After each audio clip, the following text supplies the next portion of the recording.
ज्ञानेश्वर माऊलींच्या दिंडी सोहळ्यात जिथं हे सेवा कार्य घडणार होतं त्या ठिकाणी मी पोहोचलो आणि सगळ्यात पहिल्यांदा दर्शन भेटलं ते दोन्ही गुरुमाऊलींचं दर्शन घेतल्यानंतर चहूबाजूला आपली नजर फिरवली तर अगदी प्रसन्न वातावरण, बाजूला हिरवीगार दाट झाडी आणि मालशेज घाट जिथे सुरुवात होतो तिथलं हे सगळं दृश्य.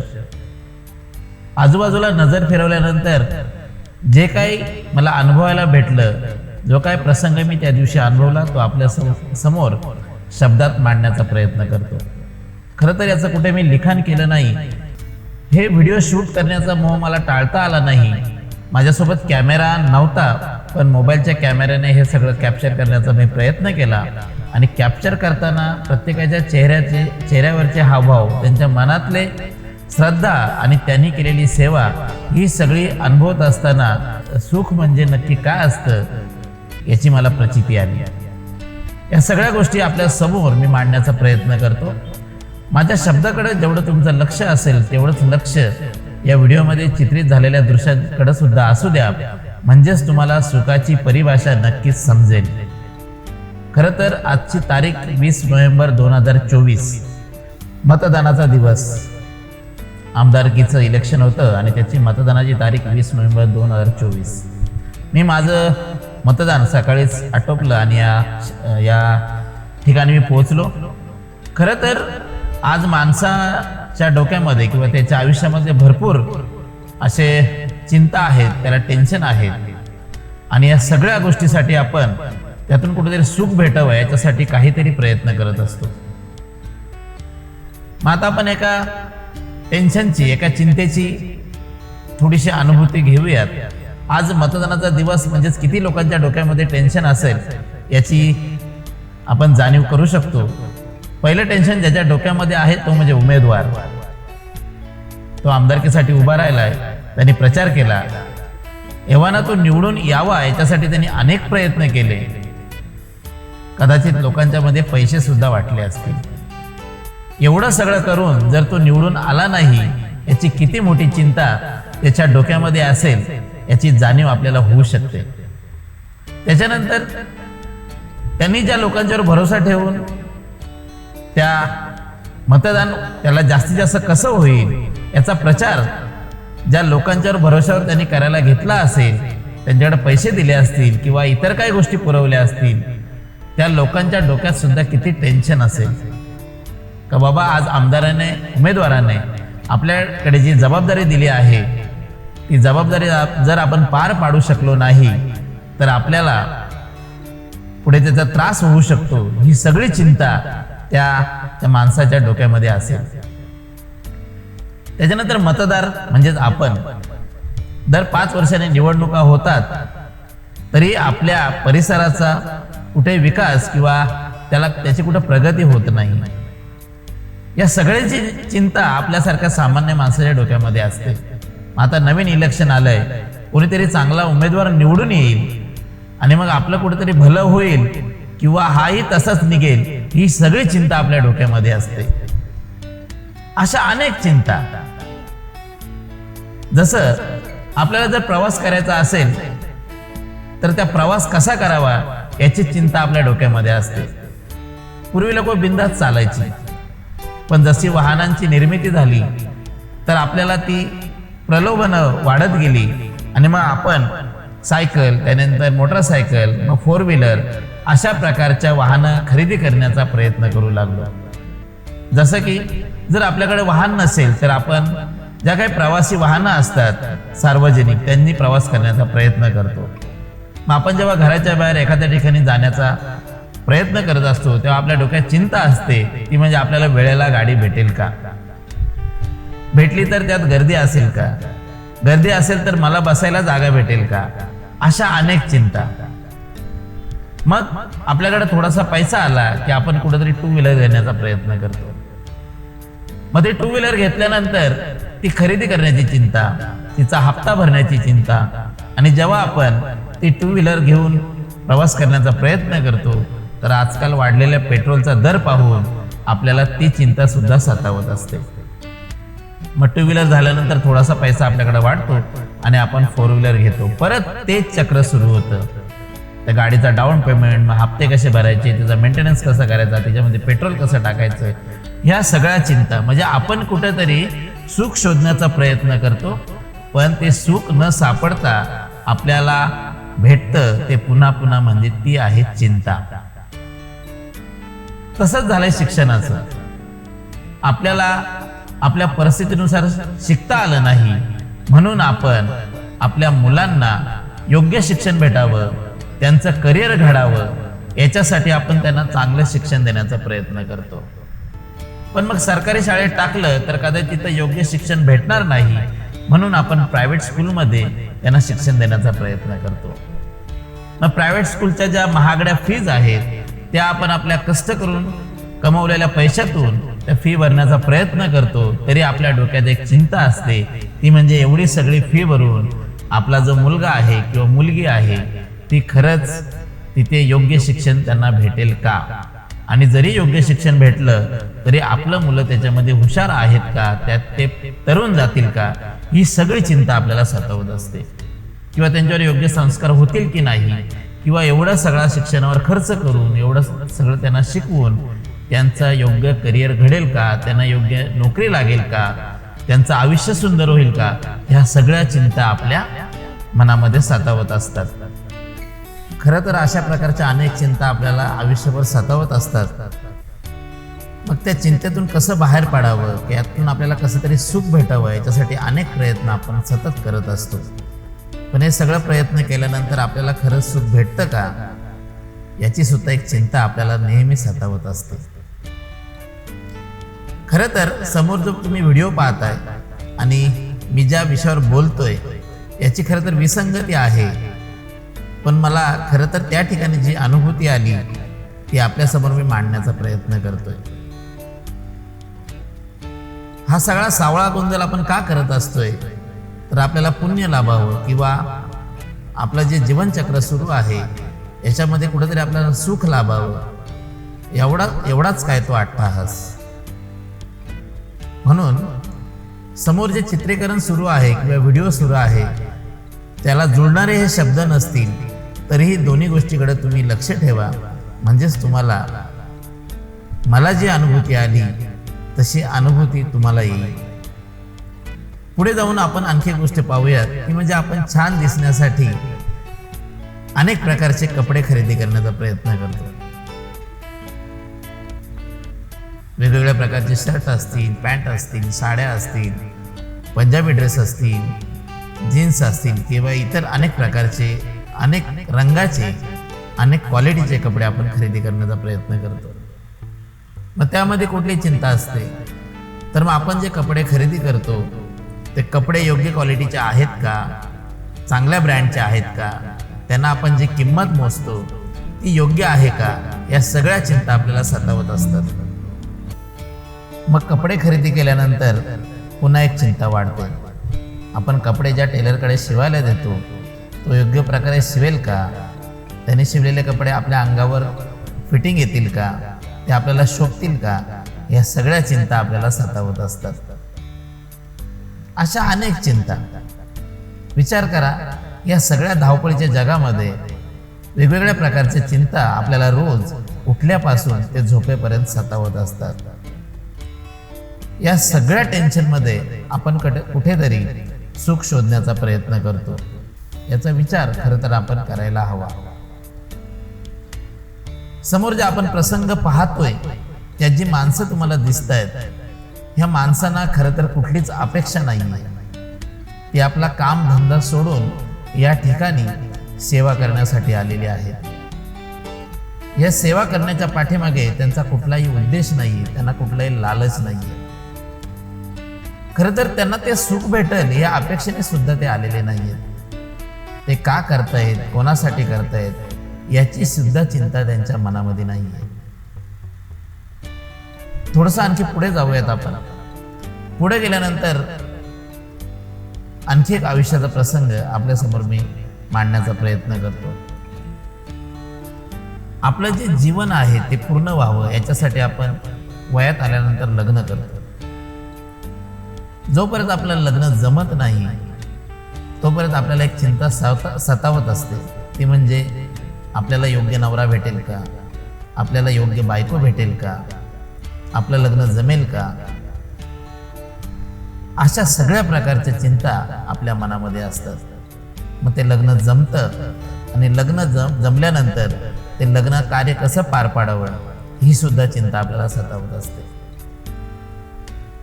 मग आपण आयुष्यभर कष्ट करून जमवलेली पुंजी त्या लग्नामध्ये उडवतो किंवा एव्हाना कर्ज करून त्या लग्नामध्ये दिखावा करण्याचा प्रयत्न करतो. मग त्या लग्नात जर खर्च जास्त झाला असेल आणि ते जर कर्ज केलं असेल तर ते फेडण्याची सुद्धा एक वेगळी चिंता असते. लग्न कार्य पार पडतं, नवीन संसाराला सुरुवात होते आणि आपल्याला वाटतं की फार मोठं सुख आता आपल्याला लाभणार आहे. ज्याच्यासाठी एवढा सगळा अट्टहास केला ते सुख आता आपल्या पदरात पडलेलं आहे. पण असं होतं का? जरी त्या नवरा बायकोचा संसार सुखाने चालला असेल तर त्यांना पुढे मुलं होतात आणि त्या मुलांची पुढं करिअर कसं घडेल, त्यांचं पालन पोषण कसं करायचं, त्यांचं शिक्षण कसं करायचं, या सगळ्या चिंता परत त्यांच्या आयुष्यात सतावायला सुरुवात होतात. अशा अनेक चिंता. आणि त्यात जर एखाद्याची बायको भांडखोर निघाली, सासू सुनेचं पटलं नाही किंवा नवरा दारोड्या निघाला तर मग त्या चिंतेला सीमाच उरत नाही. अशा सगळ्या अनेक चिंता. म्हणजे आपण ज्या सुखासाठी आटापिटा करत असतो, मेहनत करत असतो, प्रयत्न करत असतो, असे सगळं सुख आपल्याला खरंच भेटतं का? इतका सगळा प्रयत्न करून खरंच सुख आपल्या वाट्याला येतं का? आपण जी मेहनत करतो, कष्ट करतो किंवा धावपळ करत असतो की एक ना एक दिवस आपल्याला आपल्या आयुष्यामध्ये आनंदाचा क्षण येईल, एक सुखाचा क्षण येईल, तो आपल्याला नक्की सापडतो का? याचा खरं तर आपण विचार करायला हवा. कारण जर योग्य रस्ता जर आपल्याला सापडला नाही तर आपण योग्य ठिकाणी कधीच पोहोचणार नाही. हे जसं सत्य आहे तसंच आपण जे प्रयत्न करतोय, आपण जी मेहनत करतोय, ज्याची अपेक्षा आपल्याला आहे ते कुठल्या मार्गाने गेल्यानंतर आपल्याला सापडणार आहे याचा खरं तर आपण विचार करायला हवा. कारण आपण हे आयुष्यभर जी आटापिटा करत असतो, जे काय आपल्याला अपेक्षित असतं ते नक्की आपल्याला नक्की कशामध्ये आहे, ते सुख नक्की कशामध्ये आहे याचा सारासार विचार आपण जर केला तर आपण त्या मार्गाने आपण चालायला सुरुवात करतो आणि ते सुख नक्कीच आपल्याला सापडेल आणि आपलं जीवन सफल होईल.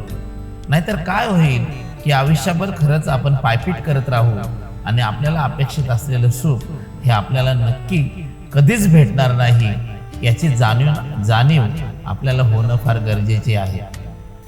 ज्ञानेश्वर माऊलींची पायदिंडी सोहळा सुरू आहे आणि त्या दिंडीत चालणाऱ्या लोकांसाठी, माऊलींसाठी ही सगळी लोक नाश्त्याची व्यवस्था करण्यासाठी स्वतःहून निस्वार्थीपणे झटत आहेत. किती तो आनंद! याला म्हणतात सुख काय असतं. यांना खरं तर सुख काय असतं हे सापडलं आहे आणि त्याप्रमाणे ते करण्याचा प्रयत्न करत आहेत.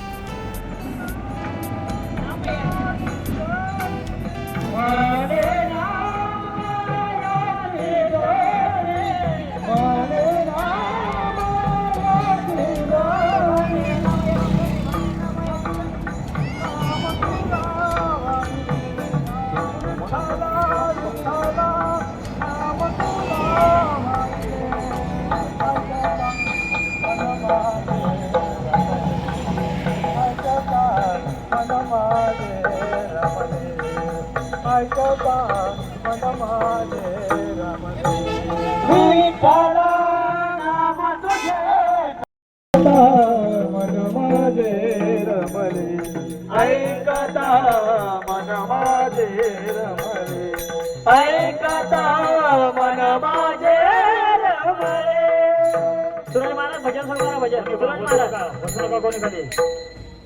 सूरज महाराज गिरीश भजन सुरू करे पटकन. जनोबा माऊली तुकाराम, जनोबा माऊली तुकाराम, जनोबा माऊली तुकाराम, तुकाराम, ज्ञानोबा माऊली तुकाराम, ज्ञानोबा माऊली तुकाराम.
हा व्हिडिओ पाहताना तुमच्या नेमकं आता लक्षात आला असेल की मला नेमकं तुम्हाला काय सांगायचं आहे.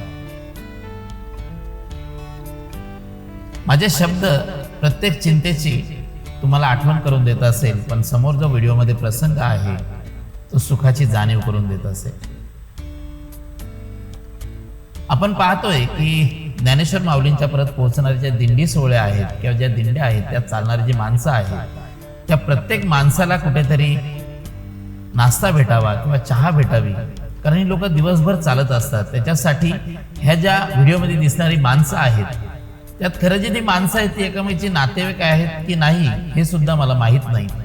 ती एकामेकाच्या ओळखीचे आहेत हे सुद्धा मला माहीत नाही. पण ते प्रत्येक माणूस काही ना काही करण्याचा प्रयत्न करतोय. ते जे काम करतात त्यात ते तरबेज आहेत हे पण मला माहीत नाही. त्यांना वडे काढता येतात का, त्यांना चहा करता येते का, पण ते काहीतरी करण्याचा प्रयत्न करतात जेणेकरून माऊलींच्या दिंडीत चालणारे जे वारकरी आहेत, भक्त आहेत, त्यांना चहा भेटावा, नाश्ता भेटावा, त्यांना कुठंतरी निवांत भेटावं. दिवसभर ती चालत असतात, त्या चालण्यामधून त्यांना कुठंतरी 2 क्षण सुखाचे जावेत आणि ते सुख देण्याचा प्रयत्न ही लोक करत आहेत. कोणालाही काही सांगण्याची गरज नाही, प्रत्येक जण आपापल्या परीने करत आहेत. यात जो प्रत्येक माणूस आहे तो माणूस खरं तर आपल्या रोजच्या जीवनामध्ये व्यस्त आहे. प्रत्येक जण काही ना काही कामाला आहे, नोकरीला आहे, व्यवसाय करतोय. या सगळ्यामधून हा एक दिवस ते सुख शोधण्याचा प्रयत्न करत आहेत. आणि मी ठामपणे सांगू शकतो यातली प्रत्येक माणसाला सुख सापडलं आहे आणि ते सुख जगण्याचा ते प्रयत्न करत आहेत. आपण पाहतोय की ज्ञानेश्वर माऊलींच्या दिंडी सोहळ्यात जे पायी चालत आहेत त्या प्रत्येक माऊलीला, वारकऱ्यांना त्यांचा सन्मान किंवा त्यांना योग्य सुख भेटावं याच्यासाठी प्रत्येक जण झटत आहे. मी खरं तर प्रत्येकाचा किंवा काही जणांचं यामध्ये नाव घेऊ शकत होतो, पण खरं जर मी नाव घेतलं ते कुठेतरी काय म्हणतात की दर्शवण्याचा प्रयत्न करेल. मी त्या सुखाला कुठेतरी गालबोट लागण्याचा तो प्रयत्न होईल, म्हणून मी कोणाचंही नाव घेणार नाही. कारण मी त्या दिवशी जो प्रसंग अनुभवला किंवा मला जी प्रचिती आली त्यामध्ये खरं सुख होतं. ज्यांनी हे आयोजन केलं, या आयोजनात ज्यांनी सहभाग घेतला, ज्यांनी यात राबण्याचा प्रयत्न केला, या प्रत्येकाला खरं तर नक्की सुख काय असतं हे खरं तर कळायला सुरुवात झाली असेल किंवा त्यांना ते कळलं सुद्धा असेल. आज रोजच्या जीवनामध्ये आपण खरं तर फार प्रयत्न करत असतो, पैसा खर्च करत असतो, आटापिटा करत असतो, मेहनत करत असतो की एक ना एक दिवस मला सुख लाभेल, पुण्य लाभेल, आनंद लाभेल. पण खरं तर तो आनंद आपल्या आयुष्यामध्ये किती पुरत असेल हे आपण प्रत्येकाने त्याचा विचार करावा, म्हणजेच आपल्या लक्षात येईल. इथे पहा ना तुम्ही, कोणाचं वय काय आहे, कोणाचं नातं काय आहे, एकामेकाशी ओळख आहे का, समोरचा माणूस कुठल्या गावचा आहे, त्याला मी ओळखतो का, याचा कोणीही विचार करत नाही. इथे आल्यानंतर प्रत्येक जण आपापल्या परीने आनंद त्याला सापडला आहे आणि तो उपभोगण्याचा प्रयत्न करत आहे. हे सगळं सुरू असताना प्रत्येक जण आपल्या परीने आपापलं काम कसं चोख करता येईल याचा प्रयत्न करत होता. त्यांच्या मनामध्ये कुठली शंका नव्हती. हे सगळं सुरू असताना, हे सगळं काम सुरू असताना मी त्यांच्या जवळ जेव्हा जात होतो शूटिंग करण्यासाठी, प्रत्येक जण माझ्याकडे आपलेपणाने किंवा एकमेकाशी अगदी विश्वासाने वागत होते, बोलत होते, हसत होते. अगदी सगळ्यांचे चेहरे सुखावलेले होते आणि तो प्रसंग अगदी आनंदाने प्रत्येक जण अनुभवत होता. पहा ना, प्रत्येक चेहऱ्याकडे जर तुम्ही पाहिलं तर रोजच्या जीवनापेक्षा आजचं सुख त्यांना काहीतरी वेगळं वाटत होतं. कुठली ईर्ष्या नव्हती, कुठलंही दुःख नव्हतं. प्रत्येकाच्या चेहऱ्यावर एक वेगळा आनंद होता. जसा की प्रत्येक जण आत्ता त्या ज्ञानेश्वर माऊलींच्या गाभाऱ्यात पोहोचला आहे, त्यांच्या चेहऱ्याकडे पाहत आहे, त्यांच्या पायावर डोकं ठेवलं आहे, याची प्रचिती जणू आत्ताच त्यांना भेटली आहे. प्रत्येक माऊलीला त्या दिंडी सोहळ्यात चालल्यानंतर जो त्रास झाला असेल, या ठिकाणी पोहोचल्यानंतर त्यांनी जो वडा खाल्ला असेल, जो काही नाश्ता केला असेल, जे काही चहा प्याले असतील, त्या प्रत्येक त्या घोटामध्ये, त्या घासामध्ये त्यांना सुखाची जाणीव झाली असेल. आणि त्यांचं सुख पाहून हा नाश्ता निर्माण करण्यासाठी, ती चहा तयार करण्यासाठी, ती पाणी वाटण्यासाठी, तो नाश्ता त्या माऊलीपर्यंत पोहोचवण्यासाठी, त्या नाश्ता तयार करण्यासाठी जी लागणारी हात आहे, त्या हातांना प्रत्येक चेहऱ्याला, प्रत्येक माऊलीला एक सुखाची पोचपावती यातून भेटली असेल. नक्कीच प्रत्येकाला, त्या झटणाऱ्या प्रत्येक माणसाला ज्ञानेश्वर माऊलींनी सुखाची जाणीव करून दिली असेल. असं नाही वाटत का तुम्हाला?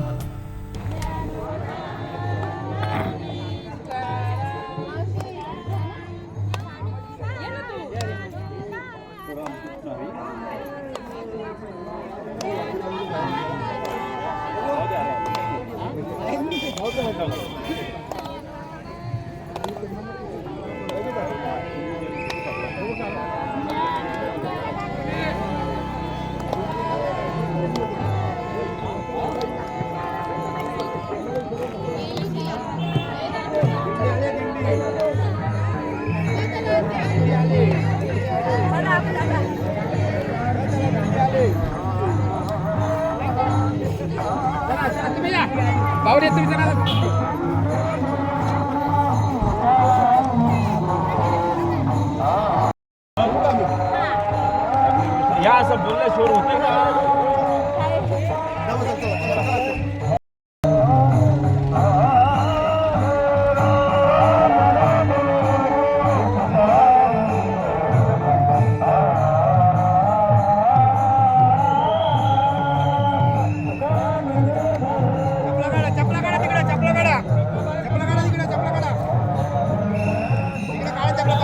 चपला काढतो बसाचा.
माऊली, या शब्दांच्या माध्यमातून किंवा या व्हिडिओच्या माध्यमातून मला आपल्याला एवढंच सांगायचं आहे की वर्षभर डोक्यात जे टेन्शन असतात, जी चिंता असते, जी धावपळ असते, कारण आज आपल्याला हे सगळं करायचंच आहे. कारण जग एवढं बदललं आहे की आपल्याला जर या स्पर्धेत टिकायचं असेल तर ही धावपळ तर करणं गरजेचं आहेच, नाहीतर आपण कुठेतरी मागे पडू. परंतु हे सगळं करत असताना, हा सगळा आटापिटा करत असताना, पैसा कमवत असताना किंवा आपण आपल्या आयुष्यात जेव्हा सुख निर्माण करतो, मग ते आपल्यासाठी असेल किंवा आपल्या मुलाबाळांच्यासाठी असेल, जे काही सुख निर्माण करत असताना दुसऱ्या कोणाच्या आयुष्यामध्ये दुःख निर्माण होऊ नये किंवा त्या दुःखाला आपण वाटेकरी होऊ नये याचा सुद्धा आपण विचार करायला हवा. हा व्हिडिओ पाहत असताना तुमच्या प्रत्येकाच्या लक्षात आलं असेल की इथे जो काम करणारा किंवा मेहनत करणारा किंवा प्रयत्न करणारा प्रत्येक माणूस किंवा सहभागी झालेला प्रत्येक माणूस हा अगदी निस्वार्थी भावनेने ही सेवा देत आहे. ही सेवा करण्याच्या पाठीमागे त्याचा कुठलाही उद्देश नाही. त्याला पुण्य लाभावं, मला कुठंतरी फार मोठं सुख लाभावं, मला कुठंतरी उत्पन्न भेटावं, असा कुठलीही भावना या प्रत्येकाच्या मनामध्ये नाही. खरं तर या व्हिडिओमध्ये दिसणारी प्रत्येक व्यक्ती ही रोजच्या जीवनामध्ये व्यस्त असेल. ती नोकरीला असेल, कामधंदा करत असेल, काही विद्यार्थी आहेत, कोणी कुठेतरी कोणातरी दुकानामध्ये कामाला असेल. मी त्यांना रोज आपलं जीवन जगण्यासाठी काही ना काही करावं लागत असेल. पण आजच्या या सोहळ्यात जेव्हा त्यांनी सहभाग घेतला, या सहभाग घेण्याच्या पाठीमागे किंवा काम करण्याच्या पाठीमागे, ही मेहनत करण्याच्या पाठीमागे किंवा प्रयत्न करण्याच्या पाठीमागे यांचा कुठलाही उद्देश नाही. आपल्या परीने ते त्या माऊलीला, त्या पायी दिंडी सोहळ्यात चालणाऱ्या प्रत्येक वारकऱ्याला किंवा त्या भक्तांना काहीतरी थोडासा सुख भेटावं, त्यांना चहा भेटावा, नाश्ता भेटावा, मग ते तयार करण्यासाठी प्रत्येकजण आपल्या परीने प्रयत्न करत आहे. मग कोणी चहा तयार करत असेल, कोणी वडे तयार करत असेल, कोणी त्या चहासाठी किंवा वडे तयार करण्यासाठी लागणारी सामग्री तयार करत असेल, कोणी पाणी वाटत असेल, कोणी त्याचं आयोजन करत असेल, कोणी ताडपत्री टाकत असेल. अशी सगळी कामे अगदी ही लोक निस्वार्थीपणे करत आहेत. खरं तर या सगळ्यांच्या मध्ये वावरत असताना मला त्या सुखाची जाणीव झाली की नेमकं रोज आपण जो प्रयत्न करत असतो, जो आटापिटा करत असतो, जो काही मेहनत करत असतो, पैसे खर्च करत असतो, या सगळ्यातून आपण जो सुख निर्माण करत असतो त्याच्यामध्ये किती वास्तविकता आहे आणि अशा प्रकारच्या गोष्टीमध्ये किती प्रकारचं सुख किंवा किती प्रमाणात आपल्याला सुख भेटू शकतं याची जाणीव मला त्या दिवशी झाली. खरं तर या लोकांच्या मध्ये वावरत असताना मला त्या दिवशी खऱ्या सुखाची जाणीव झाली आणि त्याच दिवशी विचार केला की हे जर मला शब्दात मांडता आलं तर मलाही थोडंसं कुठंतरी सुख लाभेल, त्याची जाणीव होईल आणि हा प्रयत्न आपल्याला वारंवार करता येईल. किंवा मला जर योग्य प्रकारे बोलता आलं असेल तर ज्यांनी हा व्हिडिओ पाहिला असेल, ज्या लोकांच्यापर्यंत हा व्हिडिओ पोहोचणार असेल, हे शब्द पोहोचणार असतील, जी लोक खोट्या सुखाच्या पाठीमागे धावत असतात त्यांना खरं सुख नेमकं कुठं असतं, ते कुठं भेटतं, ते कसं निर्माण करता येईल आणि सुख निर्माण करताना दुसऱ्याला त्याचा त्रास होणार नाही, दुसऱ्याला दुःख होणार नाही याची सुद्धा जाणीव आपल्याला होत राहील आणि आपण त्याप्रमाणे मार्गक्रमण करू. नक्कीच यातील प्रत्येकाला खऱ्या सुखाचा रस्ता सापडला आहे यात काही शंका नाही.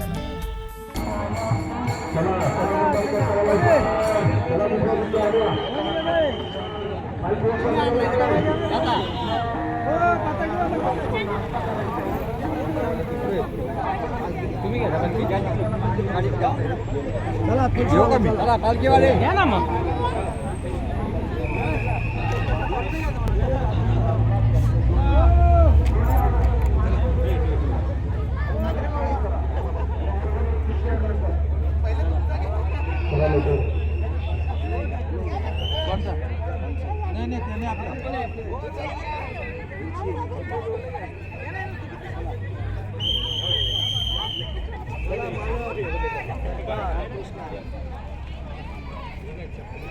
नाही